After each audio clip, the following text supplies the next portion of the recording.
दुबे जी क्या बोले? मिलेट का राग अलाप रही थी। अरे मिलेट से भी दुश्मनी हो गई आपकी। इसको गौर से सुनिएगा। चवन्नी पर आप किसी जमाने में कांग्रेस का सदस्यता शुल्क चवन्नी होता था। कहां बेड़िन की झंकार, कहां कुर्सी गद्देदार, कहां चवन्नी मांगे गुजर, कहां रिश्वत में शुमार।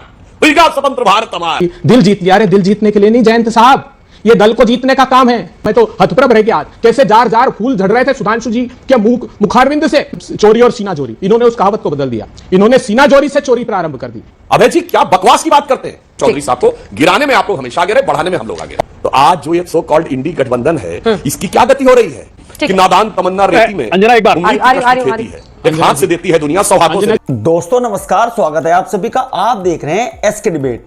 बिहार के पूर्व मुख्यमंत्री कर्पूरी ठाकुर और बीजेपी के दिग्गज नेता लाल कृष्ण आडवाणी के बाद मोदी सरकार ने भारत के पूर्व प्रधानमंत्री पीवी नरसिम्हा राव और चौधरी चरण सिंह और कृषि वैज्ञानिक एमएस स्वामीनाथन जी को भारत रत्न देने का ऐलान कर दिया है। यह चर्चा तो कई दिनों से सियासी गलियारों में गर्म थी कि जयंत चौधरी सपा का दामन छोड़कर एनडीए गठबंधन में शामिल हो सकते हैं। चौधरी चरण सिंह को भारत रत्न देने का ऐलान होने के बाद जयंत चौधरी ने एक्स पर ट्वीट किया, दिल जीत लिया। और जब उनसे एनडीए गठबंधन में शामिल होने पर सवाल पूछा गया तो उन्होंने बोला कि मैं किस मुंह से मना करूं। दूसरी तरफ कांग्रेस के पास स्वागत करने के अलावा कोई दूसरा रास्ता नहीं है। तो वहीं मोदी जी तीसरी बार अपनी सरकार बनाने को लेकर पूरी तरह से आश्वस्त हैं। उन्होंने सदन में बोला कि हमारी सरकार का तीसरा कार्यकाल भी दूर नहीं है। उन्होंने बोला कि कुछ लोगों को थोड़ी घबराहट रहती होगी, लेकिन उन्हें परेशान होने की जरूरत नहीं है, क्योंकि ये एक प्रक्रिया का हिस्सा है और हम सब उसे गर्व से स्वीकार करते हैं। मोदी जी ने इस बार 400 पार का टारगेट सेट किया है। दोस्तों आज की डिबेट इन तमाम मुद्दों पर होने वाली है। बीजेपी की तरफ से सुधांशु त्रिवेदी जी हैं और अभय दुबे कांग्रेस पार्टी की तरफ से हैं। दोस्तों वीडियो शानदार होने वाली है। आपसे अनुरोध है वीडियो को अंत तक जरूर देखें। वीडियो पसंद आए तो लाइक करें, शेयर करें, कमेंट करें और मेरे चैनल को सब्सक्राइब करें। चलो दोस्तों मेन डिबेट स्टार्ट करते हैं। चलिए शुरू करते हैं। ये बात स्पष्ट हो जानी चाहिए कि इंदिरा जी को भारत रत्न पाकिस्तान के 2 टुकड़े करने के साहसपूर्ण निर्णय की वजह से 71 में दिया गया और इमरजेंसी 75 में लगी। क्यों सुधांशु जी इतिहास से प्रतिशोध लेते हो? वो कुलभूषण जाधव पाकिस्तान की जेल में सड़ रहा है। चीन जो हमारा अधिकृत कश्मीर है उस पर इकोनॉमिक कॉरिडोर बना रहा है। चीन की सेना हमारे यहाँ घुसी और कैसे कैसे लोग रहते हैं यार यहाँ पर। अभी अंजना जी मिलेट का बड़ा राग अलाप रही थी। मिलेट की स्थितियां यह है कि ज्वार, बाजरा, रागी, मक्का सिर्फ 0.26% है। बाकी बड़े बड़े आपकी क्या दुश्मनी है भाई? ध्यान एक सेकंड दुबे जी को दिखाइए। दुबे जी क्या बोले? मिलेट का राग अलाप रही थी। अरे मिलेट से भी दुश्मनी हो गई आपकी।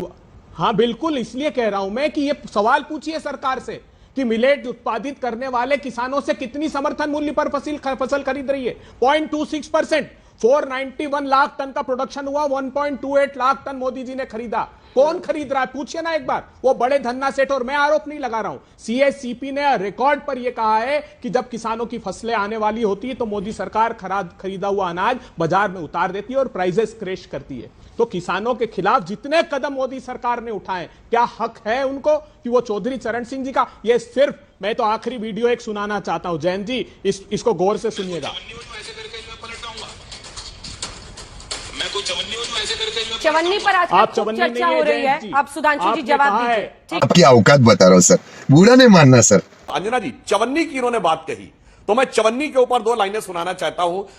अभय जी याद करिएगा, किसी जमाने में कांग्रेस का सदस्यता शुल्क चवन्नी होता था। तब नारा होता था एक चवन्नी चांदी की, जय बोलो महात्मा गांधी की। और सत्ता में आते ही ऐसे सुर बदले। मुझे लगता है कि शशि शेखर जी को जरूर ध्यान होगा, बड़े कांग्रेस के पुराने नेता होते थे बंशीधर शुक्ल।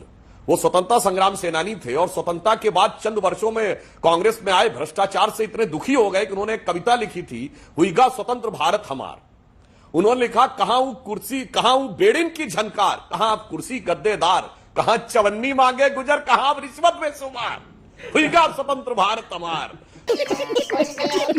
जो भारत रत्न दिया है भारत की सरकार ने, मैं उसमें चौधरी चरण सिंह जी, स्वामीनाथन जी, नरसिम्हा राव जी, लाल कृष्ण आडवाणी जी, सभी के प्रति मैं साधुवाद करता हूं। मगर सत्ता का भय जब सता रहा है, सत्ता का खतरा आने का मंडरा रहा है, तो इनको चौधरी चरण सिंह, नरसिम्हा राव जी और स्वामीनाथन जी को याद आ रहे हैं। मैं जयंत चौधरी जी का बताया कि दिल जीत लिया। अरे दिल जीतने के लिए नहीं जयंत साहब, ये दल को जीतने का काम है।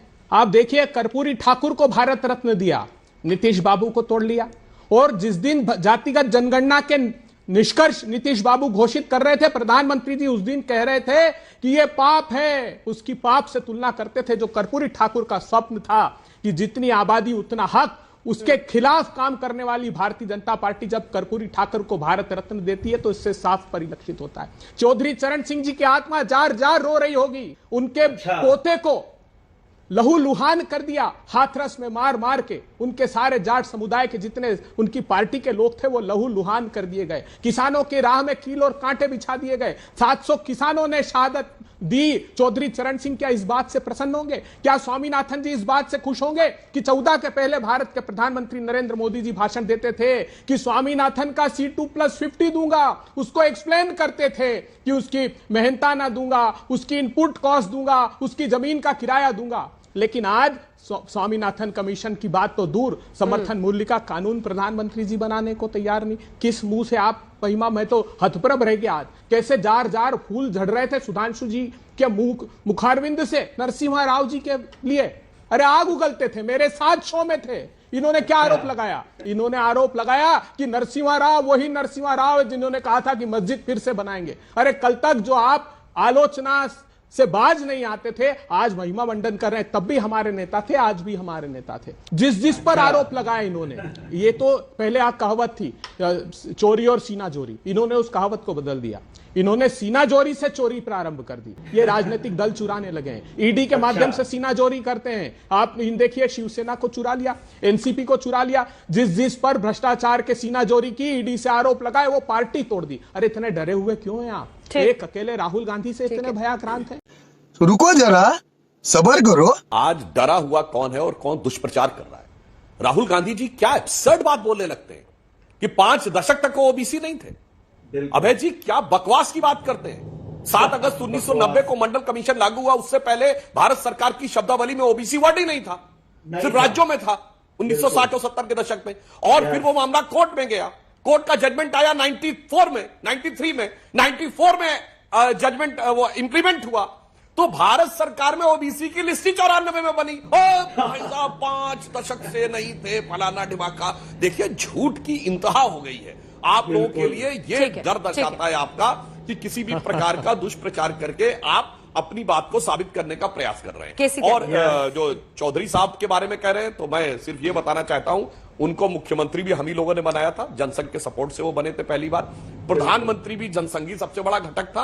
हाँ, गिराने वालों में आप सबसे आगे थे, इसमें कहीं कोई संशय नहीं है। ये इस बात पे हम आपकी पूरी बात से सहमत है कि चौधरी साहब को गिराने में आप लोग हमेशा आगे रहे, बढ़ाने में। कांग्रेस के पूर्व प्रधानमंत्री को सम्मान देने से हमें वोट मिल जाएगा, यानी वो ये स्वीकार कर रहे हैं कि वो खुद अपने आधार, अपने पूर्वजों और उसकी परंपरा से किस सीमा तक कट गए। अब बताइए, एमएस स्वामीनाथन का तो जो योगदान है भारत के विकास में और एग्रीकल्चर की फील्ड में जाकर, उसमें तो कोई मुझे नहीं लगता पार्टी पॉलिटिक्स की बात है।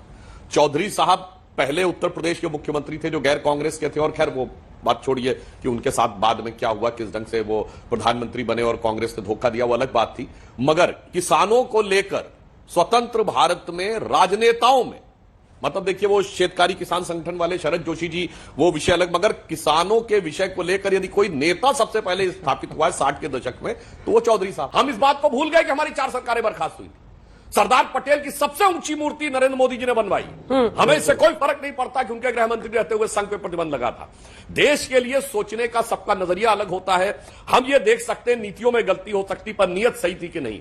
नरसिम्हा राव की नीयत थी भारत की अर्थव्यवस्था को खोलने की, और आज मैं कह सकता हूं जो भारत जिस मुकाम पर आकर खड़ा हुआ है उसमें नरसिम्हा राव का बड़ा योगदान है, और मनमोहन सिंह जी का भी एज फाइनेंस मिनिस्टर बहुत अच्छा योगदान है। और प्रधानमंत्री जी ने राज्यसभा में मनमोहन सिंह जी की भी भूरी भूरी प्रशंसा की थी। परसों की कार्रवाई से कोई भी इस बात को चेक कर सकता। यही नहीं, अभी और सुनिए। जब इंदिरा जी ने 1971 की लड़ाई लड़ी, हम सबको पता है कि अमेरिका ने 7th फ्लीट भेज दिया था, ठीक है, सबको पता है ना। फिर 1 हफ्ते के अंदर अमेरिका और पूरे यूएस ब्लॉक ने बांग्लादेश को मान्यता कैसे दे दी, और फिर ऐसा हुआ कि बांग्लादेश को तो मान्यता मिल गई और 93,000 प्रिजनर ऑफ वॉर हमने छोड़ दिए और हमारे जो 100 के लगभग पड़े थे पाकिस्तान में वो नहीं वापस लिए हमने पीओके पे एक उंगली नहीं रखी। ये निर्णय भारत और बांग्लादेश के बीच में हुआ था या कहीं और हुआ था? अब इसके डॉक्यूमेंट्स अवेलेबल हैं। जब जनता पार्टी में केसी त्यागी जी मानेंगे, जब सब लोगों ने अपने दल का विलय कर दिया था तब वो गठबंधन नहीं चला जनाब। तो आज जो ये सो कॉल्ड इंडी गठबंधन है इसकी क्या गति हो रही है? मतलब इस पे तो वो लाइन लागू हो रही है आशुतोष जी जो इस इंडी गठबंधन के ऊपर, और ऐसा ही कुछ कुछ उस समय भी हुआ था जनता पार्टी के टाइम में भी कि नादान तमन्ना रेती में अंजना एक बार उम्मीद की कश्ती खेती है, एक हाथ से देती है दुनिया 100 हाथों से अंजना जी मजा आया। देखा दोस्तों, आपने सुधांशु जी और अभय दुबे दोनों को सुना। आप किसकी बात से सहमत हैं? और मोदी जी ने जो 400 पार का टारगेट सेट किया है उस पर आपकी क्या राय है? कमेंट सेक्शन में कमेंट करके बताएं। और अगर वीडियो पसंद आई हो तो लाइक करें, शेयर करें, कमेंट करें और मेरे चैनल को सब्सक्राइब करें। चलो दोस्तों, मिलते हैं अगली वीडियो में। जय हिंद, वंदे मातरम, जय श्री राम।